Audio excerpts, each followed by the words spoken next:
अपनी छोटी सी जर्नी जो भी गुरुजी ने हम लोगों को बख्शा है, जो भी मेरे साथ मेरे जो अनुभव किया है गुरुजी के साथ, वो मैं आपको बताऊंगी। और कुछ भी भूल चूक त्रुटि होने पर मुझे माफ करें। आप सब से मैं पहले ही क्षमा मांगती हूँ। सबसे पहले 94 जलंधर में हम लोग गुरुजी के चरणों में आए थे। और गुरुजी के चरणों में आने का मतलब जैसे किसी बस चुंबक से हम लग गए और पीछे मुड़ के देखने का तो कोई मतलब ही नहीं। मैं बताती हूँ आपको कैसे हम जुड़े गुरुजी। मेरे हस्बैंड उस समय जलंधर में पोस्टेड थे और एक गुरुजी के ने मेरे हस्बैंड के एक दोस्त कर्नल नायडू थे, वो हमारे पास आए। पूछा उन्होंने कि कोई गुरुजी हैं इधर जलंधर में और आप बताइए वो कहाँ पे रहते हैं, क्या है। और तो मेरे हस्बैंड ने पता करवा दिया और बताया उनको कि वो यही हैं। अब वो आए, हमारे यहाँ रहे, हमारे यहाँ ही रुके, अकेले ही आए थे। और गुरुजी के यहाँ 2-3 दिन जो भी गए होंगे, उसके बाद वो वापस उधमपुर चले गए। और उन्होंने शायद जोशी अंकल को बोला भी कि तुम चलो मेरे साथ, लेकिन इन्होंने कहा नहीं, मैं कोई ऐसे बाबा किसी ऐसे कहीं नहीं जाता हूँ। उस समय हमारा टाइम नहीं आया था। ये चीजें तो हमें अब बाद में पता चलती है। तो वो जो थे अंकल, वो बाद में पता लगा हमें कि उनके साथ कोई ऐसी प्रॉब्लम हो गई थी आर्म्स एमिनेशन की कि वो सॉल्व नहीं होती अगर गुरुजी की शरण में वो नहीं आते या गुरुजी से नहीं मिलते, तो उनका कुछ भी सॉल्व होना मुश्किल था। तो ये सब हमें खैर बाद में पता लगा। और उसके बाद क्या हुआ कि किसी उलझन में मेरे हस्बैंड फंस गए थे अपने यूनिट के ही टाइम पर। यूनिट के ही साथ में किसी से पता नहीं कहाँ सुनी हो गई थी, या ये भिड़ जाते थे हमेशा की बॉस से। कुछ भी गलत चीज इनको बिल्कुल भी पसंद नहीं, बिल्कुल भी नहीं। तो कुछ भी गलत हुआ होगा, तो जो भी हुआ होगा, तो इनको पता नहीं कैसे गुरुजी की याद आई। अब वो हम लोग कहते हैं कि गुरुजी की याद आई, वो तो गुरुजी ने ही हमें बुलाना था अपने पास, इसलिए गुरुजी ने उनके दिमाग में वो गुरु डाले उस टाइम। नहीं तो ऐसे समय में कोई गुरु को कैसे याद कर सकता है जिसको हम जानते ही नहीं, जिसके बारे में हमने सुना ही नहीं, या हमें उनके बारे में हमें उनको अंकल कर्नल नायडू ने भी कुछ नहीं बताया। क्यों? क्योंकि हम उस तरफ हमारा उस तरफ रुझान ही नहीं था। हमने पूछा ही नहीं कौन गुरुजी थे, कहाँ गए आप, क्यों गए, हमने कुछ पूछा नहीं, उन्होंने भी बताया नहीं।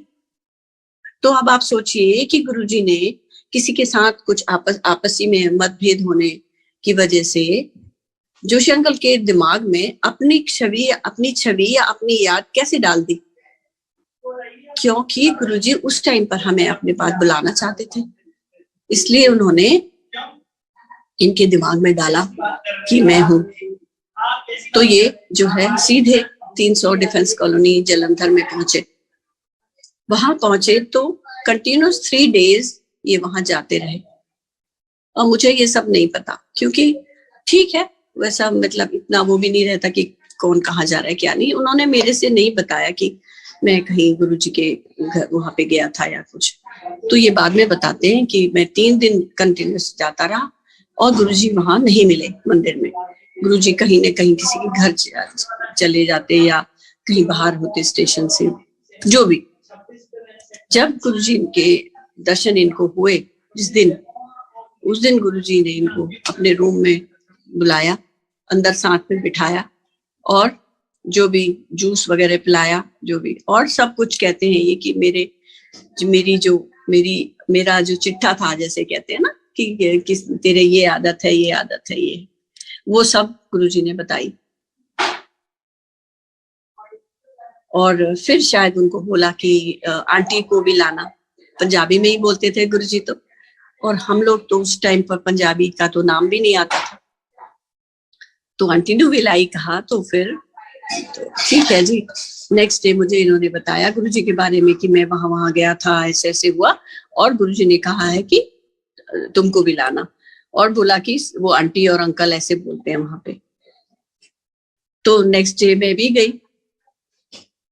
मैं गई तो जैसे सब लोग कहते हैं ना कि गुरुजी के जब दर्शन शुरू में हुए होंगे उनको, तो कैसे गुरुजी उसमें बैठे हुए थे, अपने सिंहासन में बैठे हुए थे, खूबसूरत रोब पहने हुए, और दिव्य स्वरूप, इतनी सुंदर, इतनी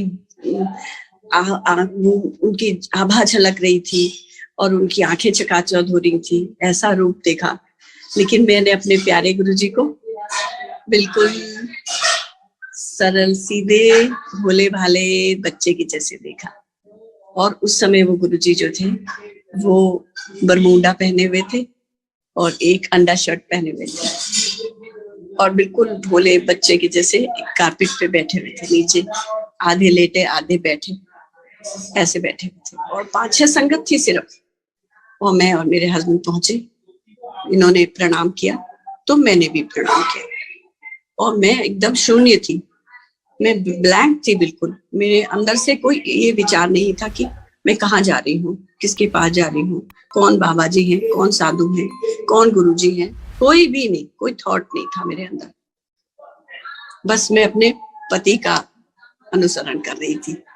और जब फिर मैं बैठी गुरुजी, तो गुरुजी ने इशारा किया बैठो, वहीं पे सब लोग कारपेट पे ही बैठ गए। जिसने जालंधर का मंदिर देखा हो तो जहाँ पे लॉबी है, जहाँ पे एक्वेरियम रखा होता है, गुरुजी अपने रूम के एकदम बाहर वहीं पे बैठे हुए थे। मैं भी बैठ गई और गुरुजी ने मुझे इशारा करके पैर दबाने के लिए कहा। मैंने पैर दबाने शुरू किए। कोई मन में विचार नहीं कि मैं क्यों पैर दबा रही हूँ, किसके दबा रही हूँ, पहली बार आई हूँ या नहीं आई हूँ, कोई विचार नहीं। और मैं जैसे कहना चाहिए कि यंत्रवत, जैसे स्वाभाविक रूप से मैं जैसे बड़ों के को सत्कार करते हैं, उसी तरह मैं वो हुए, उनका चरण दबाने लगे उनके।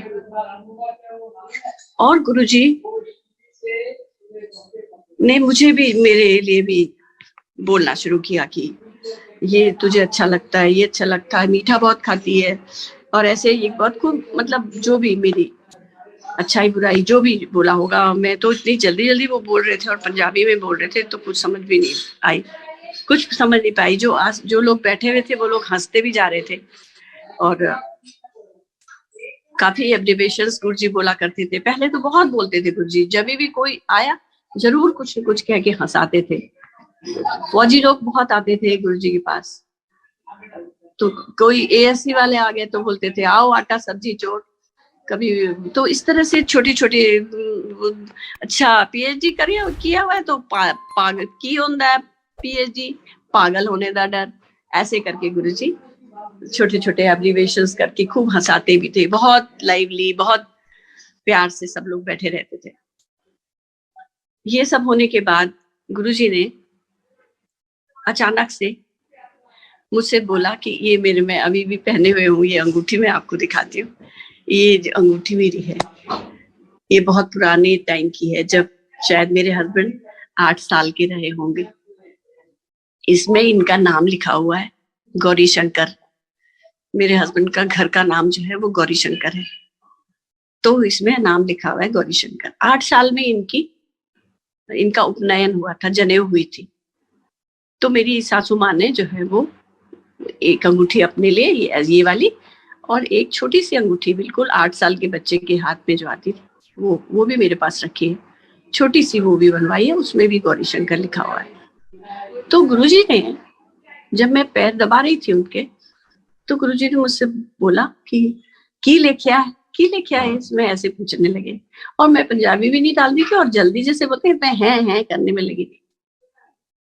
तो फिर गुरुजी ने किसी को बोला कि पता है इन्हों मैं क्या कह रहा हूँ, तो गुरुजी ने बोला कि तो मैं ना, तो इसी बीच में मतलब ऐसे फ्रैक्शंस ऑफ सेकंड के अंदर सोचिए, मैं सोच रही हूँ कि मैं गुरुजी को बताती हूँ कि ये मेरे पति का नाम है घर का, और ये कैसे मतलब इनकी ये कैसे पैदा हुए, शिव जी की देन है ये, और मेरी सास और मेरे ससुर, ये मैं अंदर से मेरे थॉट आ रहा है कि मेरे सास ससुर इतने ज्यादा शिव के पूजक थे, और जो ये पार्थिव पूजा की जाती है, जिनको थोड़ा सा विज्ञान होगा उनको पता होगा कि पार्थिव जो है वो छोटे छोटे पार्थिव बनाए जाते हैं, मिट्टी के भी बनाते हैं लोग, चावल के आटे के बनाते हैं, गोबर के बनाते हैं, अलग अलग चीजों के लिए अलग अलग बनाते हैं। तो मेरी सास ने तो, मुझे लगता नहीं कि कोई भी तरह का पार्थिव बनाना उन्होंने पूजा नहीं होगा। नैनीताल जैसी जगह में रह करके उन्होंने मक्खन तक के पार्थिव बना के पूजा की हुई है। तो और अपने अंत समय तक 80 इयर्स की होके उनकी डेथ हुई थी। अपने लास्ट डे में भी उन्होंने जो पूजा की थी वो एवरी डे वो 11 पार्थिव बनाया करती थी मिट्टी के। मिट्टी जो है वो वाली छान के मिट्टी, जो दीमक का जो घर होता है, दीमक के जो घर होते हैं उसमें कंकर पत्थर नहीं होते, वो जंगलों में कहीं कहीं जगहों में बहुत मिल जाते हैं। हम लोग धौला कुआं में रहते थे उस समय दिल्ली में, और वो सहायक जो है हमारा, मेरे हस्बैंड का सहायक जो था, वो हमेशा मेरी सासू माँ के लिए वो मिट्टी हमेशा लेके आता था, कूट के और छान के उसको रखता था कि वो सुबह जो है वो पूजा करती हैं। तो वो करती थी, वो एक छोटी सी तांबे की वो होती है, तांबे की जो ऐसे ये इस तरह की छोटे से ये होते हैं, कूनी बोलते हैं हम लोग उसको, इस तरह इसमें आटे के जैसा उसको गूंथती थी, और उसके हथेली में रख के उसको ऐसे 4 फिंगर्स के बराबर लेंथ, जितनी जैसे शिव पुराण में भी लिखा है ये सब जो पार्थिव के बनाने के सब शिव पुराण में लिखा हुआ है ये सब। और तो वो बनाया करती थी, बीच में एक छोटे से शिवलिंग और उसके चारों तरफ पतले पतले उंगली के आकार के इतने बड़े बड़े वो 11 पार्थिव बना के उसमें चिपकाया करती थी, और उस कुनी में उसको रख देती थी। और पूरी शिव स्तोत्र उनको याद था, 108 नाम उसे पूरे याद थे शिव जी के। और वो पूरी जो अपनी पूजा किया करती थी जल चढ़ाते हुए, वो किया करती थी। पहले उनकी प्रतिष्ठा किया, फिर उनमें उनको जो भी मतलब क्रम होता है उस क्रम से वो हमेशा पूजा करती थी। अंत समय तक उन्होंने अपने लास्ट डे तक किया था।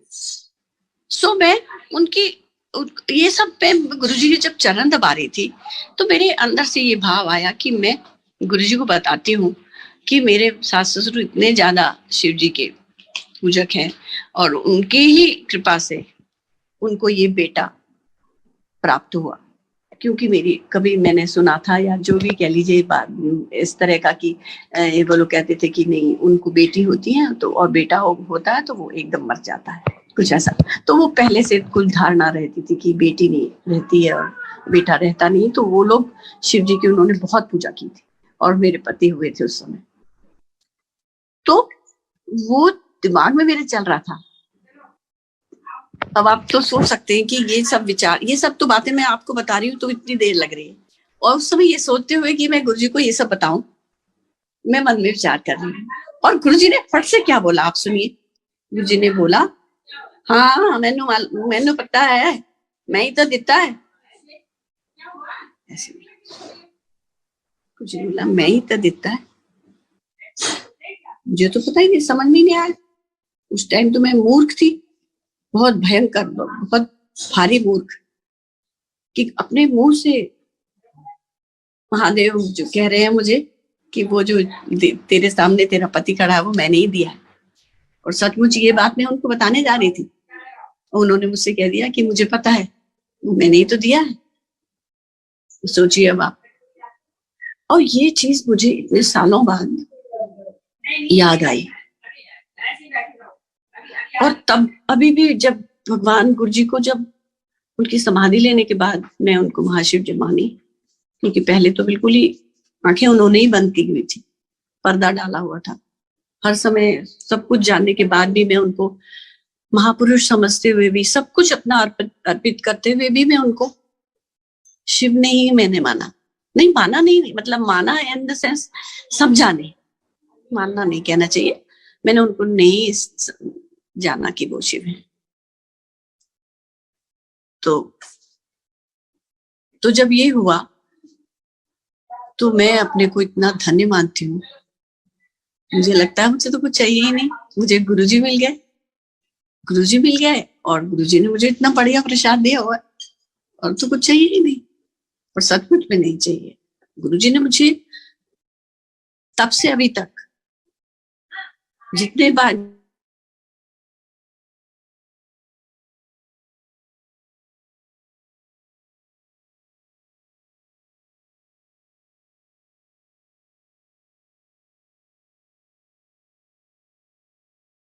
हम लोग के, चलिए फिर मैं भावुक हो जाती हूँ। मैं आपको जलंधर की बात बताती हूँ। जब मैं गुरुजी फिर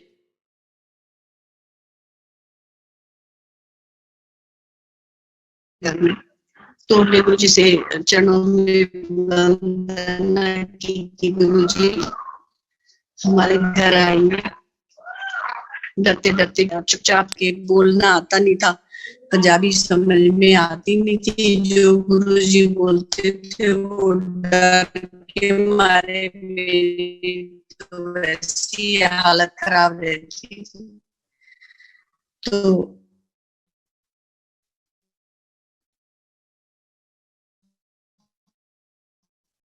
गुरुजी से बोला कि गुरुजी घर पे आप चरण रखिए, हमारे भी घर पे आइए। तो गुरुजी एक बार नहीं मान गए। हाँ ठीक है, ठीक है, कर लेंगे, लंगर नहीं खाऊंगा, मैं चाय पीऊंगा, बोलने लगे। हम तो बहुत खुश हुए, बहुत खुश।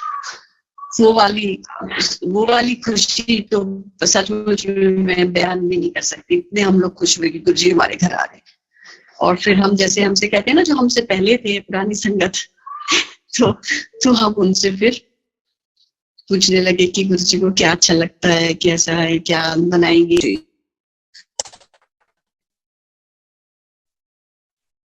वाइट ट्राउजर और रानी कलर की सिल्क की बुशर्ट और वाइट शूज, ऐसे नुकीले वाले वाइट शूज। इतने हैंडसम गुरुजी आके बैठे थोड़ी देर लॉन में, उसके बाद अंदर आ गए। अंदर आए तो सीधे हमारे बेडरूम में ही आए गुरुजी और बेड में बैठ गए। 7-8 लोग और होंगे साथ में, ज्यादा संगत नहीं थी।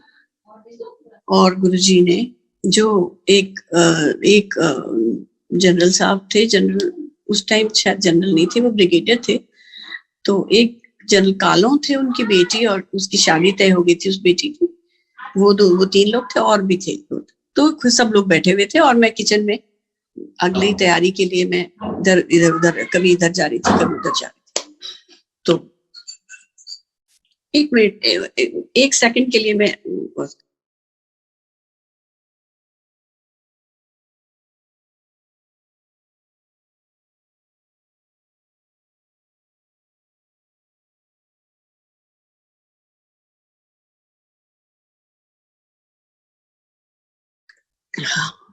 So sorry very sorry.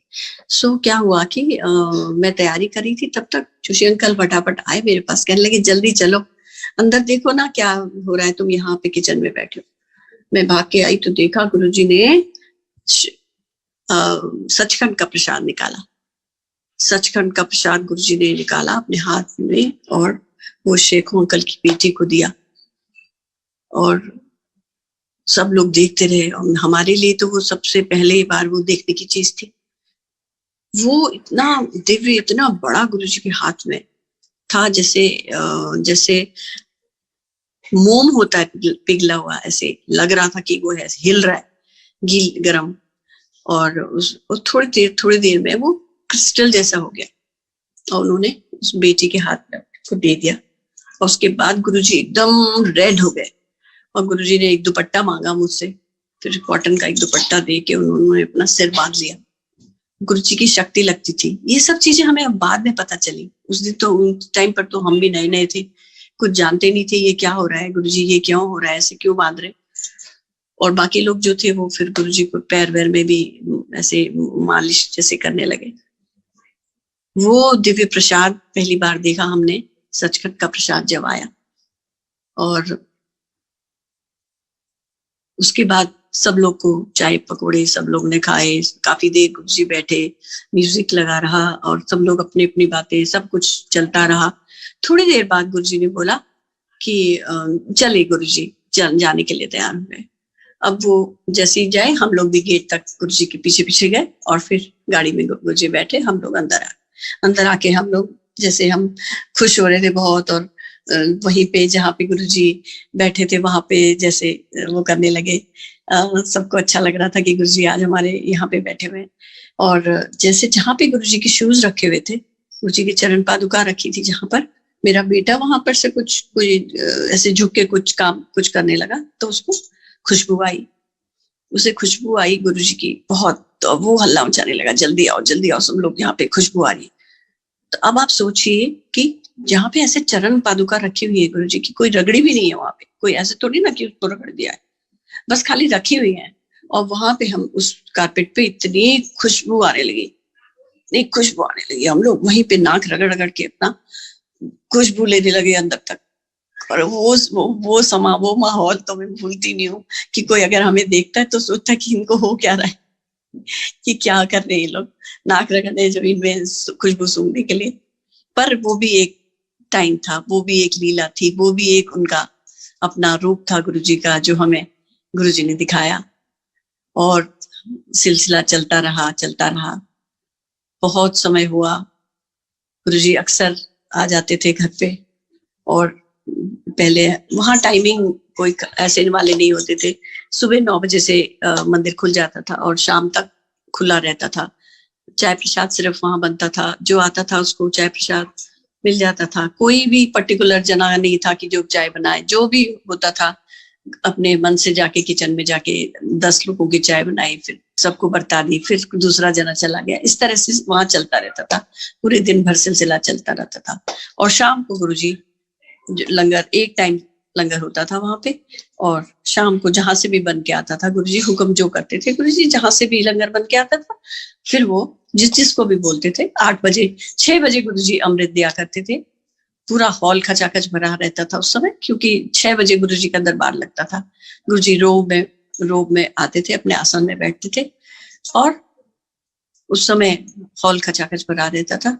और नल के पानी से ग्लासेस आधे आधे भर के ट्रे में सजा के ले जाते थे, और गुरुजी के पास बैठ जाता था एक जना सेवादार लेके, और गुरुजी अपनी माला से उसमें डिप कर करके जिसको भी देना होता था इशारे से बुला लेते थे। हॉल में उस कोने में सबको जिसको मिलना होता था उसको मिल जाता था।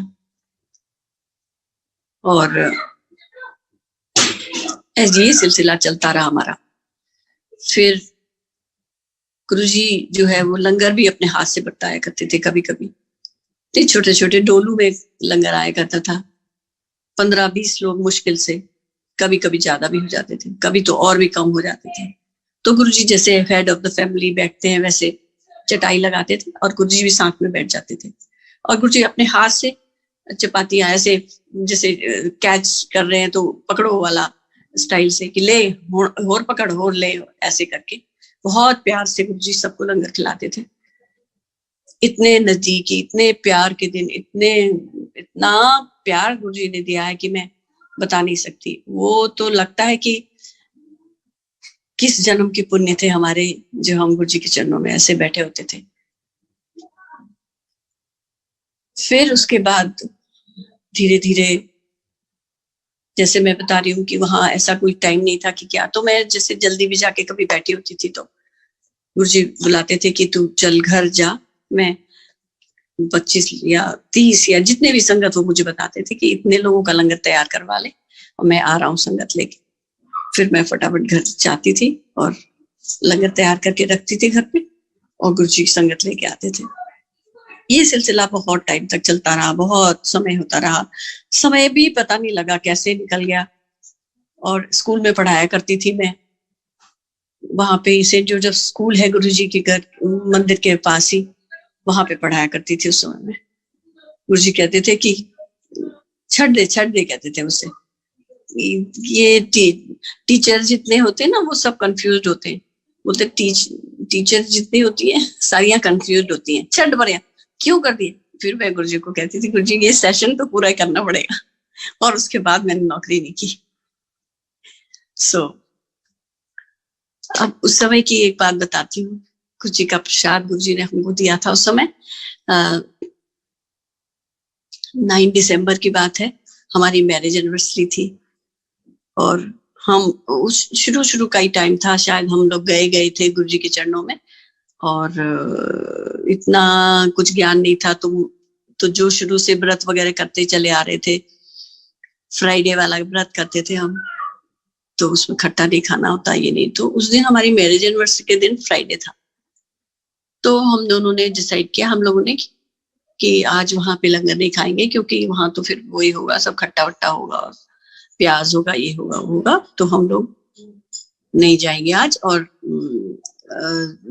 जल्दी शाम को नहीं जाएंगे। तो इनसे मैंने बोला आप भी ऑफिस से आ जाइएगा, और मैं स्कूल से वहां चली गई। दोपहर में कभी भी लंगर नहीं होता था, जैसे मैंने बताया, लेकिन उस दिन पता नहीं कहाँ से मेथी के पराठे, दही और शक्कर और घी, देसी घी, वो थालियों में रखा हुआ वो आया, डोलू में गुरुजी ने अपने हाथ से रखा। और पहले तो हमें गुरुजी ने वो पादुका, हमें अपनी चरण पादुका उन्होंने दी, और रखी है, अभी मेरे मंदिर में ही रखी हुई है। और तो वो दी, और उसके बाद हमको वो थाली पकड़ाई, कहने लगे लो दोनों जने खाओ। अब मैं मन में बड़ी घबराई, मैंने कहा आज शुक्रवार है और ये दही वही आ गया, ये क्या करें, कैसे होगा। मैं तो बड़ी मतलब बेवकूफ और मूर्ख मेरे अंदर से गुरुजी ये सब निकालना चाहते थे, और तो मैं बड़ी वो हुई पजल। अब मैं बैठ तो गई खाने के लिए, और मैंने सिर्फ पराठा खा लिया। मैंने सोचा गुरुजी तो देख नहीं रहे,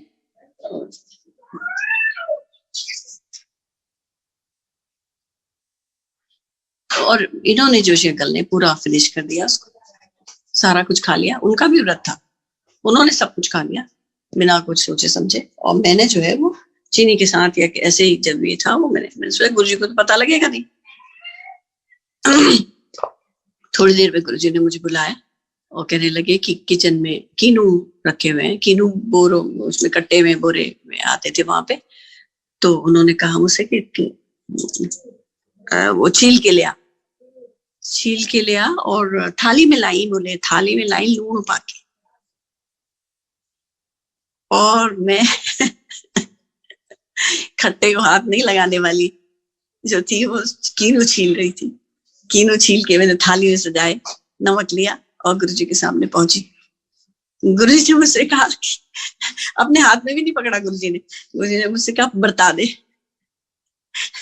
जितने लोग बैठे थे वहां, उनके सबके हाथ में मैंने कीनू की एक एक फाक सबके हाथ में रखी, और वो गुरुजी ने मेरे अंदर से जो मेरा कीड़ा था अंदर बैठा हुआ, वो निकालना था। तो उस दिन वो निकाला गुरुजी, लेकिन वो फिर भी उस दिन के दिन नहीं निकला।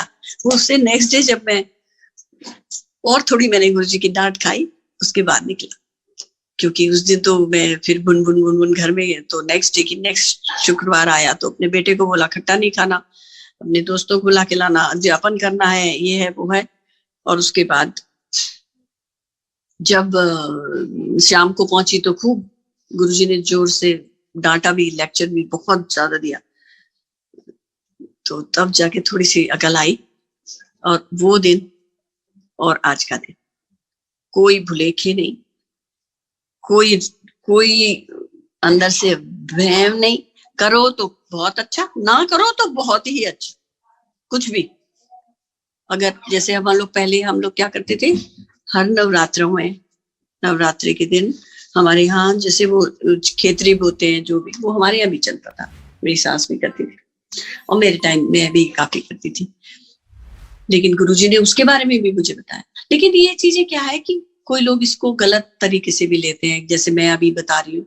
तो ये ऐसा नहीं है कि ये सभी के लिए अप्लाई है, ये किसी के लिए इंडिविजुअली भी हो सकता है। गुरुजी ने उस दिन तो ऐसे जनरल लेक्चर दिया था कि ये किस लिए करते हैं व्रत, लोगों को ये तो पता नहीं होता कि किस लिए व्रत कर रहे हैं। खाली एक चला आ रहा है, वो रिचुअल चले आ रहे हैं, इसलिए सब लोग भेड़ चाल की तरह पीछे पीछे लगे रहते हैं। तो गुरुजी कहते थे कि रब तो तुहाडे अंदर बैठा है, उसको तो कोई देखता नहीं। और जिस दिन व्रत होता है उसके पहले दिन तो तुम अपने खाने की पहले तैयारी कर लेते हो। कल व्रत है, ये भी ले आओ, ये भी ले आओ, ये भी ले आओ, फ्रूट्स ले आओ, फलाना ले आओ, अपने पेट भरने की पहले तैयारी। वो व्रत थोड़ी हुआ। तो गुरुजी कहते थे कि किस लिए करते हो व्रत, पहले बताओ किस लिए करते हो। किसी के पास आंसर ही नहीं, किस लिए करते हो व्रत। भगवान ने कहा है तुमसे व्रत करो। तो और गुरुजी ऐसे, ये चीज के लिए ऐसी बात भी नहीं कि गुरुजी मना कर रहे हैं कि व्रत नहीं करना। अब जैसे मुझसे कहा गुरुजी ने कि तू करवा चौथ का व्रत किया कर, जबकि करवा चौथ हमारे में नहीं होता। हमारे में वो दूसरा बट सावित्री का व्रत होता है, वो सुहाग का व्रत होता है। तो मैंने गुरुजी को जैसे बताया कि गुरुजी हमारे में नहीं होता, तो गुरुजी ने मुझे बोला कि किया, उसके पीछे कुछ रीजन होगा। तो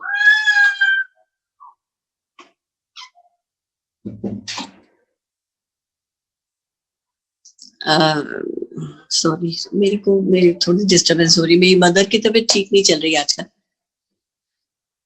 वो शायद परेशान कर रही है मेरे ख्याल से। 1 मिनट में मैं बता। तो जो मैं बता रही थी कि गुरुजी जो है वो भुलेखों से दूर रखते थे हमको। अब जैसे मैंने ये शुक्रवार के व्रत के बारे में बताया, जैसे मुझे गुरुजी ने मना किया कि तुम मना नहीं किया गुरुजी ने शुक्रवार का व्रत मत कर, पर वो मेरे अंदर से ये चीज निकाल दी, खट्टे में हाथ लगाने से कुछ हुआ, कुछ तेरा नुकसान हुआ, जो ये तुम बेकार के भुलेखे लेके बैठते हो, उससे मुझे दूर किया गुरुजी। हमारी साथ की दूसरी है, उनसे नहीं कहा, वो भी करती थी शुक्रवार, वो बाद में मुझे पता लगा कि वो भी करती थी, उनसे कभी नहीं कहा कि तुम मत करो या खाओ। वो उनके यहाँ गुरुजी के यहाँ जाके लंगर खाती थी। तो वो अपना अपना वो है। खैर, ये इस बारे में मैं ज्यादा नहीं बोलूंगी। ये तो मैं अपना सत्संग, जो मेरे को जो चीज मुझे अभी इस समय याद आई, तो वो मैं बता रही हूँ। कोई भी गलत उसको अर्थ में ना लें आप लोग। और तो मुझे इसीलिए मैं आप सबसे ये बात कह रही हूँ, ठीक है। और गुरुजी जो है वो सबसे मेन चीज होती थी, गुरुजी जो कहते थे सरल भाषा में कहते थे कि एक तो कहते थे रब तुम्हारे अंदर बैठा है, उसको देखो, अपने को साफ बनाओ, अपने को प्योर रखो। कैसे? अपने विचारों को प्योर रखोगे, किसी को नुकसान नहीं पहुंचाओगे, किसी के लिए बुरा नहीं सोचोगे, तभी तुम खुद भी अच्छे बन सकते हो। खाली मुंह से कहने से, जैसे मैं उपदेश दे दूं और मैं खुद तो हूँ चोर चक्की और मैं बोल दूं कि कल को तुम ये नहीं करो वो नहीं करो, ऐसे नहीं। तुम अपने से धोखा मत दो। तुम अपने को पहले स्वच्छ रखो, अपने को शुद्ध बनाओ, तब दूसरों से कहो कि तुम भी ऐसा करो। ये मेरा मानना है कि जो चीज मैं नहीं करती या जो चीज मेरे से नहीं हो पाती, वो मैं दूसरों को नहीं कहूंगी कि तुम करो। मैं अब जैसे सब ठीक है, वो बहुत अच्छी बात आजकल मैंने शुरू किया, क्योंकि गुरुजी मुझे भी करवा रहे हैं शायद आजकल। अब जैसे छोटी सी बात में मेडिटेशन ही है या कुछ ही है, मैं नहीं जुड़ पाती हूँ, क्योंकि नहीं हो पाता मुझसे। मैं कितने बार पहले भी कोशिश कर चुकी हूँ, नहीं मैं ध्यान में बैठ सकती हूँ। लेकिन अब गुरुजी मुझे थोड़ा थोड़ा ला रहे हैं उस लाइन में। तो मैं किसी को कैसे कहूँ कि तुम ध्यान में बैठो और गुरु से बातें करो? मैं तो खुद तो करती नहीं हूँ, तुम दूसरों से कैसे कह दोगे तुम करो? तो ये चीज मुझे लगता है कि जो चीज मेरे को नहीं आती वो मैं दूसरे को नहीं बोल सकती। मैं सिर्फ ये बता सकती हूँ कि जैसे गुरुजी जो अंदर मन में भगवान है कहते थे, वो शायद मैं अपने बचपन से मैं यही सोचती थी। मैं ऐसे बैठ के पूजा कर नहीं पाती थी। मैं करवाती थी अपनी माँ को, अपनी सास को, लेकिन मैं खुद से अपने 2 घंटे तक या 1 घंटे तक भी भगवान के पास ऐसे मंदिर में कभी बैठ नहीं सकती थी कि मैं ये करूं वो करूं, क्योंकि मेरे को अंदर बचपन से ये था कि अंदर है मेरे भगवान बैठे।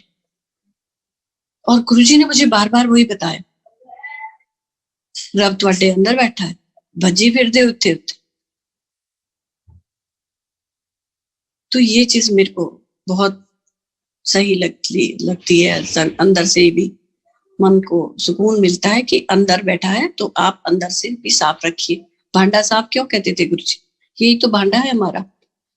जब हमारे घर में कोई मेहमान आते हैं तो हम सारा घर साफ करते हैं, चमकाते रहते हैं, क्या खाना बनेगा, डाइनिंग टेबल में क्या होगा, फलाना क्या होगा। लेकिन जिस भगवान को हमने अंदर बिठा के रखा है, उसके लिए उनका वो दरबार भी तो साफ रखना चाहिए। वो हमारा घर भी तो साफ होना चाहिए जहाँ हमारा ईश्वर बैठा हुआ है। तो वो ही भांडा साफ कहते थे गुरु जी की, भांडा साफ करो, भांडा साफ करो। दूसरे का भांडे को मत देखो, दूसरे का भांडा दूसरा अपने आप देखेगा। गुरु जी देखेंगे। गुरु जी देखते थे, गुरु जी खुद तो कहते थे मैं तुम्हारा भांडा रोज साफ करना, तुम फिर कीचड़ पड़ जाते हो। तो अगर यही चीजें छोटी छोटी गुरु जी की बताई हुई कि जैसे हर चीज के, जैसे मैं हमेशा सोचती रहती हूँ, जैसे वो पहले से कहते, वो एक कुछ है ना कि रस्सी का भी निशान पड़ जाता है पत्थर पे ऐसे घिसते घिसते। तो अगर हम ये चीजें गुरु जी की बोली हुई चीजें अगर रोज याद करते रहेंगे तो शायद वो अंदर, हमारे हृदय के अंदर भी वो निशान बनेगा, उसका असर होगा, उसका कुछ तो असर होगा, कुछ तो साफ करेंगे हम अपना भांडा। तो यही सोच के मैं सोचती हूँ कि ये चीजें गुरु जी की बताई हुई हमें याद करनी चाहिए। मेमोरीज और छोटी छोटी बातें तो इतनी सारी हैं, बहुत सारी है, बहुत सारी। कभी तो गुरु जी याद दिला देते हैं और कभी बिल्कुल भी याद नहीं आती। आप चाहे जो मर्जी कर लो, कुछ याद ही नहीं आती। इतने साल गुरु जी के साथ बिताए, लेकिन कभी कभी तो लगता है रत्ती भर भी कि अरे कुछ हुआ भी था हमारे साथ। लेकिन अब बहुत सारी चीजें हैं और मैं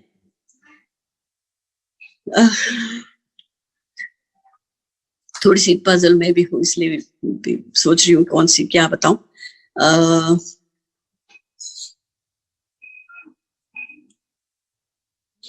और ऐसे ही जैसे गुरुजी सबको, ये आपको मालूम ही है, जैसे गुरुजी जो डायबिटीज वाले होते थे, डायबिटीज की वो दे देते थे खूब सारी जलेबियां, मिठाइयां और इमरतियां खाने को दे देते, कहते थे लोग इससे ठीक हो जाएगा। तो वो सब गुरुजी के अपने अपने वो थे। और एक बार और गुरुजी ने मुझे भी सचखंड का एक बार प्रसाद दिया था और देखती रही मैं, ऐसे खड़े होकर मैं देख रही थी और गुरुजी ने एकदम मुझे बुलाया और मेरे हाथ में इतना बड़ा सचखंड का प्रसाद रखा।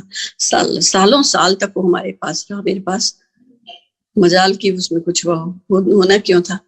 और वो तो इतना अमृत था वो कि ना बेसन ना बूंदी ना पता नहीं क्या चीज था वो, बहुत ही अंदर तक उसकी खुशबू इतनी अमृतमयी, इतनी बढ़िया खुशबू थी कि मैं बता नहीं सकती आप। और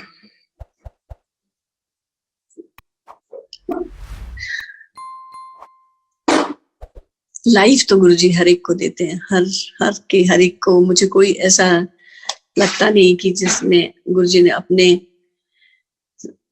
अपने डिवोटीज को दोबारा लाइफ किसी को ना दी हो। मुझे भी गुरुजी ने लाइफ दी और गुरुजी साक्षात मेरे घर आए, मेरे डॉक्टर के वेश में। वो भी चीज मुझे गुरुजी ने जब याद दिलानी थी, जब होना था, तब पता लगा था मुझे, इतने सालों बाद। उस समय तो हमने सोचा, वो डॉक्टर आए थे ऑर्थोपेडिक डॉक्टर को, मेरे पीठ में चुभ पड़ गई थी बहुत बुरी तरह से। हम लोग बसंत कुंज में रहते थे उस समय, कहीं मैं ट्रेवल कर रही थी। उसके बाद जब हम आए तो उस रास्ते में ही मुझे आते ही समय बहुत मेरे कमर में चुभ पड़ गई और सेकंड फ्लोर में हमारा घर था, वहां पहुंच के ऊपर पहुंचे और मैं वॉशरूम जाने लगी तो गिर गई एकदम और बेहोश हो गई। और गुरुजी देखे मुझे एकदम तेज सूर्य के समान जैसे पानी जब डाला मेरे मुंह में। तो थोड़ी देर में एक डॉक्टर हैं चंडीगढ़ में, अब तो वो शायद दिल्ली में ही रहते, MP सिंह है उनका नाम।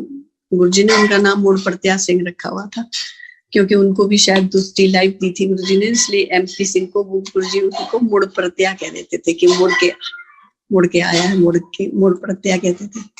वो वाले अंकल ऑर्थोपेडिक डॉक्टर हैं, वो पहुंच गए। आती हूँ अब मैं बस आती हूँ। तो वो अंकल पहुंच गए और उन्होंने मेरे पीठ में थोड़े से कड़ाके बजाए। कड़ाके बजाए वाला शब्द भी गुरुजी का ही दिया हुआ है, कड़ाके बजाए गुरुजी ने, नहीं उन्होंने, और वो चले गए और मैं एकदम ठीक। शाम को जब मैं गुरुजी के मंदिर पहुंची तो गुरुजी ने मुझे बोला कि मरण चली सी बचाता, ऐसे कहने लगे गुरुजी।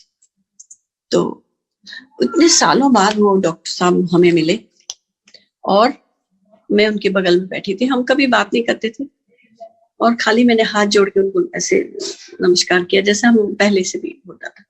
मैंने उनसे कभी बात नहीं की थी, तो वो ऐसे मेरे बगल में ही बैठे थे चेयर में।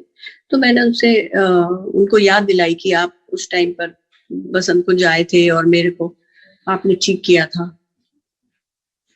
तो वो उन्होंने साफ साफ कहने लगे वो कि नहीं, मैं तो कभी बसंत कुंज आया ही नहीं, मैं बसंत कुंज आया ही नहीं, कहने लगे। उनको याद करने की कोशिश करने लगे, मैं याद दिलाई, कहने लगे नहीं, मेरे को तो याद ही नहीं आ रहा है कि मैं कभी बसंत कुंज आया। कौन आया था फिर? वो गुरुजी आए थे। गुरुजी आए थे MP सिंह अंकल के वेश में। ये हैं मेरे गुरुजी, प्यारे गुरुजी, लव यू गुरुजी हम सबके।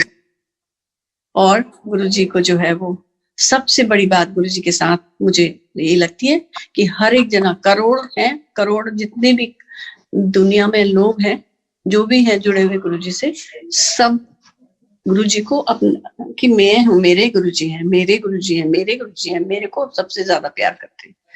और वो ये भावना हर एक के अंदर है। कितनी अच्छी बात है ये, सोचिए। किसी के मन में भी ये ख्याल नहीं आता कि वो उसको ज्यादा अच्छा मानते हैं गुरुजी। सबको ये लगता है कि गुरुजी तो मेरे हैं, मेरे को सबसे ज्यादा प्यार करते हैं।